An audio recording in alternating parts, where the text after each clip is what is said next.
ፊልሙ ሲጀምር 8 ሰዎች ኮላፕ ለሚባል $100,000 ለሚያሸልም ግብ በተላከላቸው ሜሴጅ አማካኝነት በአንድ ትልቅ ህንፃ ውስጥ ሲሰባሰቡ ያሳየን ነው። 8ቱም እንደገቡ በሮቦት ድምጽ የግል መረጃቸውን በታብሌቱ ላይ በማስቀመጥ እንዲፈርሙ ይታዘዛሉ። በመቀጠልም ለብሶ የመጡትን የራሳቸውን ልብስና የግል ንብረታቸውን በሎከር ውስጥ እንዲያስቀምጡና የተዘጋጀላቸውን ሞሽን ካፕቸር ልብስ እንዲለብሱም ይነገራቸዋል። በሚቀይሩበት ጊዜ አደም የተባለ ጌመር ከመወፈሩ የተነሳ ልብሱ እንደማይበቃው ሲናገር፣ ካርል ደግሞ ከቁስሉ ጋር ልብሱ ለመልበስ እንደማይመች ይናገራል። በዚህ ጊዜም አንድሬ የተባለ አንድ ጌመር ከዚህ በፊት ወታደር እንደነበረ እንዲሁ ይነግራቸዋል። ልብሳቸውን ቀይሮ ለጌሙ ዝግጁ ሲሆኑ ስካነር ወዳለበት ክፍልም ይገባሉ። በመቀጠልም በስካነሩ ላይ በመቆም ዩዘር ነማቸውን እንዲናገሩና በስማቸው የተዘጋጀላቸውን ሄልሜት እንዲወስዱ ይነገራቸዋል። ሄልሜቱም ከጀርባ አጥንታቸው ጋር የሚያገናኝ ሲሆን ሙሉ በሙሉም የተያያዘም ነበር። ሁሉም የተዘጋጀላቸውን ትጥቃቸውን ሲያደርጉ ቦስኒያዊው ሙስሊም ዛሂድ አላደርግም ይላል። ለዚህ ምክንያቱ የዛሂድ ዩዘርነም ቴሮሪስት የሚል ስለነበር። ዛሂድም ጌሙን ላለመጫወትና ለመውጣት ቢፈልግም በሩ ተቆልፏል። ማንም ለእርዳታ ቢጠራም ሊደርስለት አይችልም። ሌሎች ደግሞ ይሄን ያክል አታካብድ ስሉት እሱም ለጫወታው ይስማማል። በመቀጠልም ሁሉም ለጫወታው ዝግጁ ሲሆኑ ሄልሜቶቻቸውን እንዲሸፍኑ ይነገራቸዋል። ከሸፈኑ በኋላ ሲሙሌሽን ይጀምራል። እናም የሚያዩት ዓለም ይቀየርና ሙሉ ነገሩ የጦርነት ቦታም ይመስላል። ልብሳቸውም በሚሊታሪ ዩኒፎርም ይቀየራል። ሁሉም ነገር የእውነት ይመስላል። በሲሙሌሽኑ አማካኝነት የሚታይ ነገር ለመጨበጥ ቢፈልጉም በእውነታው ዓለም ግን የህልም ይሆንባቸዋል። በዚህ ሰዓትም አንድ የ50 አለቃ ወደ እነሱ ይመጣል። እሱም ጫወታውን እንደሚመራና እንደሚከታተልም ይነግራቸዋል። ይሁን እንጂ እሱን መንካትም ሆነ ሄልሜቶቻቸውን ማውለቅ እንደማይቻል ይነግራቸዋል። ከቻሉም ከጫወታው ውጪ እንደሚሆኑም ይነግራቸዋል። ግሩፑም የ50 አለቃውን ተከትሎ ወደ ሌላ ክፍል በመሄድ ሽጉጥ ያገኛሉ። ሽጉጡም የእውነት ነበር። የ50 አለቃውም በጠረምሶቹ ተኩስ እንዲለማመዱ ይነግራቸዋል። ከልምምዳቸው በኋላም የ50 አለቃው በሁለት ሰዎች ላይ ተኩስባቸዋል። በዚህ ጊዜም የጥይት መከላከያቸውን ያጣሉ። የ50 አለቃውም ይሄ ለማሳያ እንደሆነ ነግሯቸው በድንገት እንደዚህ ካጋጠማቸው መከላከያውን በማጣት ለሞትም አንድ እርምጃ እንደቀረቡም ይነግራቸዋል። ነገር ግን አንድ እድል አለም ይላቸዋል። ይህም ራሳቸውን መርፌ በመውጋት ወደ ነበሩበት መመለስ እንደሚችሉ ነበር። ነገር ግን መርፌው የሚያገለግለው ለአንድ ጊዜ ብቻ ነበር። በመቀጠልም ህንጻው በጠላት የተሞላ እንደሆነ ከነገራቸው በኋላ ከ25ኛ ፎቅ ግራውንድ ለመድረስ ከባድ ጥንቃቄ የሚጠይቅ መሆኑን ይነግራቸዋል። እናም ግራውንድ ድረስ የተጫወተ ተጫዋችም ሽልማቱን የራሱ ያደርጋል። የ50 አለቃው ከወጣ በኋላም አንድሬ ከዚህ በፊት ባለው ልምድ መሰረት ግሩፑን የመራ ለጥንቃቄም አንዳንድ ነገሮችን አስተማራቸው። እነሱም ጠላትን ፍለጋ የተለያዩ ክፍሎችን እየከፈቱ መፈለግ ይጀምራሉ። በዚህ ጊዜም ተኩስ ይከፈትባቸዋል። ሁሉም ሲደበቁ አንድሬ ፈጠን ብሎ በመሄድ ጠላትን ይገለዋል። በዚህ ሰዓትም ሮቦቱ ሌቭል 25ን እንደጨረሱና ሁሉም ነጥብ ለአንድሬ እንደሆነ ያሳውቃል። ሌቭሉን ሳይጨርሱ የሚወጡ ከሆነ መብራት እንደሚይዛቸው ነገራቸው። ወደ ሌቭል 24 ሲደርሱም የተለየ መሳሪያ ተሰጣቸው። አንድሬም እንዴት መጠቀም እንዳለባቸው አጭር ማብራሪያ ሰጣቸው። እነሱም ወደ ዋናው ክፍል ይገባሉ። በዚህ ጊዜም ማርኮ አንድ ጠላት ይገላል። በዚህም ደስ አለው። እነርሱም እርስ በርስ ከቨር ይደራረጉም ነበር። አደምም ጥይቶችን በሙሉ አንድም ኢላማ ሳይመታ ይጨርሳልም። በዚህ ሰዓትም አንድ ጠላት ይመጣና አንድሬ ይተኩሷል። ሰውየው የተኮሰው የአንድሬን መከላከያ ሲመታ አንድሬም መከላከያውን ያጠዋል። ይህ በእንዲህ እንዳለ ታይለር ደግሞ በፍርሃት ትንቀጠቀጣለች። እሷም በጓደኛዋ በሼሊ ግብዣ የመጣች ቢሆንም ጌሙን መቋቋም አልቻለችም። ታይለርም የሆነ ሰውየው አይታ ልትመታ ብትፈልግም እጆቿ ግን አልታዘዝም ይሏታል። ሰውየው ወደ እርሷ የተጠጋ ሲመጣም በካርል ይገደላል። ሌላ ጠላት ደግሞ ካርልን ከኋላው የተኮሰበትና መከላከያውን ያሰጠዋል። ጠላት ልሸሽ ያለውን ካርልን በድጋሚ ይመቷል። እናም ሼሊ ሰውየውን ተኩሳ ትገሏለች።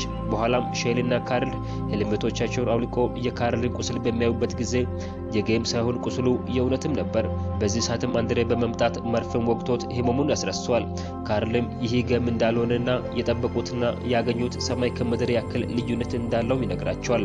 በመቀጠልም እረፍት ለመውሰድ ሄልሜቶቻቸውን ይከፍታሉ። በዚህ ጊዜም አደም ሌላ መሳሪያ ያገኛል፣ ቦምብ። ማርኮም ይህ ፈተና እንደሆነና ለውትድርና የተመለመሉ እንደሆነ የራሱን ሐሳብ ገልጾ አንድሬም በዚህ እጁ አለበትም ይላል። አንድሬም በዚህ በጣም ተናዶ ራሱን ለማረጋጋት ወደ መታጠቢያ ቤትም ይሄዳል። ይሁን እንጂ ተጫዋቾቹ ጌሙ እንዳላለቀና ወደ ቀጣይ ዙርም አለማለፋቸውን የረሱ ይመስላሉ። በዚህ ሰዓትም በአንድሬ ላይ ጠላት ይመጣበታል። እናም አንድሬ ሄልሜቱን ሳይመልስ በጠላት ጥይት ይቀደማል። ራሱን ለማዳን ሞክሮም ነበር። ነገር ግን መርፌውን ለካርል ተጠቅሞታል። እሱም ህይወቱን ለማዳን ሳይችል ይቀራል። ሌሎቹም ይህን ባዩ ጊዜ ህልመቶቻቸውን ዘግቶ ይጠባበቁ ነበር።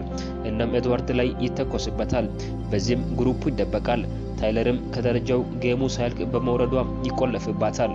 ግሩፑም የተከፈተባቸውን ተኩስ ተቋቁሞ ራሳቸውን መከላከል ይጀምራሉ።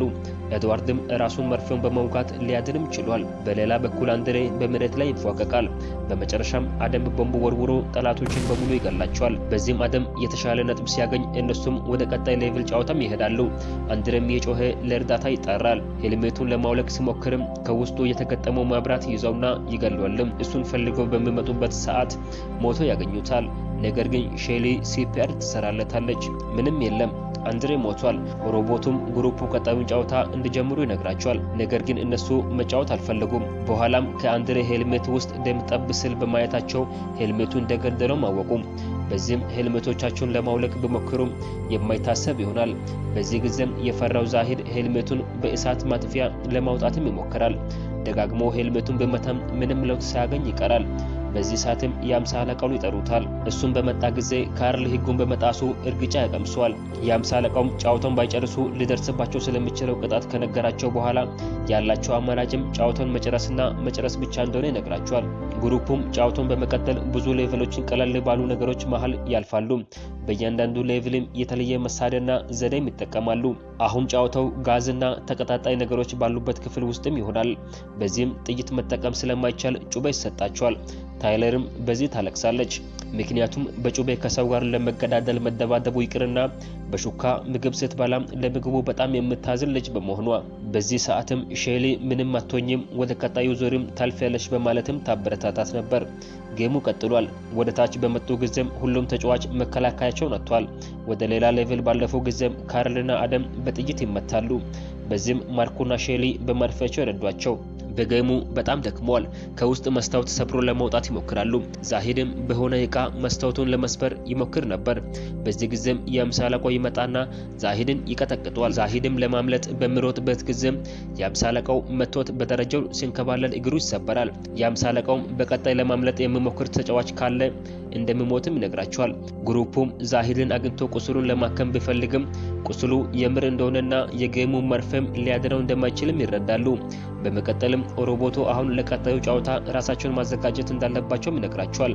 ዛሂድም እነሱ ለቀጣዩ ጨዋታ መሄድ እንዳለባቸውና እሱንም የሆነ ቦታ እንዲደብቁት ይነግራቸዋል። እነሱም በሳጥን አጠገብ አስቀምጦት ይሄዳሉ። ዛሂድም ከሰውነቱ በጣም ብዙ ደም ስለፈሰሰበትም ይሞታል። በቀጣይ ጨዋታም ማርኮ ለጌሙ በተሰጣቸው መሳሪያ ያወራ ሳለ አንድ የተደበቀ ጠላትም ይተኮስበታል። ሼሊም ማርኮም መርፌ በመውጋት ረዳችው።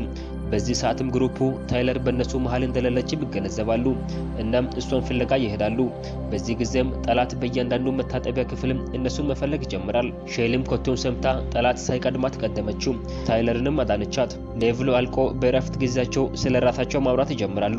እናም ማናቸውም ቤተሰብ የላቸውም። በኋላም ቢሞቱ ማንም እንደማይጠይቃቸው በማለት እንደተመረጡ ይገነዘባሉ። በዚህም እነሱ ቢሞቱም የጌሙ ካምፓኒ ምንም ኃላፊነት አይወስድም። እነሱ ቢሞቱም የሆነ ሰዓት ነበሩ፣ አሁን ግን ተሰወሩ እንደሚባሉ ለራሳቸው ያወቁ ይመስላሉ። በጌሙ ወደ ሌላ ሌቭል በማለፋቸው ወደ ቀጣይ ክፍል ሲገቡ የአምሳ አለቃው አንድ ታጋች ሲደበድብ እንመለከታለን።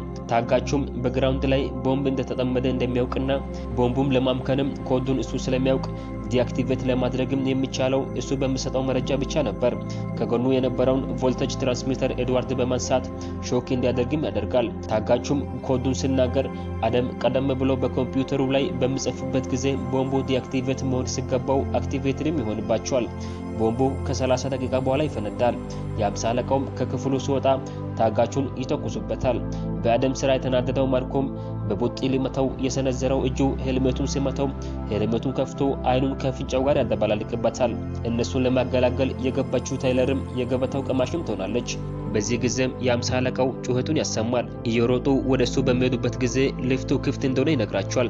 ግሩፑም ወደ ውስጥ ለመግባትም በጥድፊያም ሄዱ። በሩ ሙሉ በሙሉ ክፍት አልነበረምና ማርኮ በቂ ቦታ ለማግኘትም ይገፋል። ሁሉም ከወጡ በኋላ አደምን እንደ ቅጣት ውስጥ ያስቀረዋል። ከማርኮ ጋርም እዛው ይቀራሉ። ወደ 3ኛ ፎቅ ሲደርሱም በመስኮት የተከሰከሰ ሄሊኮፕተር ይመለከታሉ። በመቀጠልም ማርኮ አደምን ወደ ውጪ ቀድሞት እንዲወጣም ያደርገዋል። በዚህም ጠላቶችን ፊት ለፊት እንዲጋፈጥ ገፋፋው። ይሁን እንጂ አደም ጥይት ጨርሶም ነበር። ይህም ማርኮን አላስቆመም። አደምን እንደ ጋሻ በመጠቀም ፊት ለፊት እንዲጋፈጥ ያደርጋል። በዚህም አደም ተተኩሶበት ሲሞት ማርኮ ራሱን ሊጠብቅና ሊሸሽም ችሏል። ከ15 ደቂቃ በኋላ ማርኮ ራሱን ነፃ ያወጣል። ይህ በእንዲህ እንዳለ በአራተኛ ፎቅ ግሩፑ የተወሰነ መሳሪያዎችን አግኝቶ ጠላትን መፈለግ ይጀምራሉ። በድንገትም ጠላት ጭስ ይወረውሩባቸዋል። ካርልም ደንግጦ ወደ ኋላ ሲሸሽ ሼሊ ወደ እርሱ ሮጣ በመሄድ ለማረጋጋትም ትሞክራለች። ካርልም ከዚህ በፊት በእሳት አደጋ ገርል ፍሬንዱን ስላጣና በዚህ ውስጥም በሰውነቱ ላይ ትልቅ ጠባሳ እንደወጣበት የነገራት ገርል ፍሬንዱን ማዳን ባለመቻሉ ራሱን ይወቅሳል። በዚህም እሳትን እንደሚፈራ ይነግራታል። ሼልም በአጭር ቃላት እንዲረጋጋ ታደርጓለች። በመቀጠልም ግሩፑ ወደ ሌላ ሌቭል ይሸጋገራሉ። ሌሎች ሲዋጉ ታይለር ደግሞ አንድ የተደበቀ መርፌም ታገኛለች። በዚህ ጊዜም ማርኮ በድንገት ይመጣል። እናም መርፌውን ውግኝም ይላታል። ታይለርም እምቢ ትሏለች። ማርኮም ሽጉጡን አንስቶ በጥይት ጭንቅላቱን ይበሳል። ካርልም ታይለርን ፍለጋ በሚመጣበት ጊዜ ማርኮ እንደተጎዳ ሰው ያስመስላል። ዞር ብሎ ሲያይም ታይለር በወለሉ ላይ ተዘራለች። ማርኮ እንደገደላት ካርልም ወዲያውኑ አወቀ። በጣም የተናደደው ካርልም ሄልሜቱን ከከፈተ በኋላ አነቀው። ነገር ግን ማርኮ ወደ ኋላ ሲገፈትረው ሁለቱም በወለሉ ላይ ይወድቃሉ። ማርኮም ካርልን ሊተኩስበት ስልም የአምሳ አለቃው በቦክስ መፈጠሩ እንዲጥል አደረገው።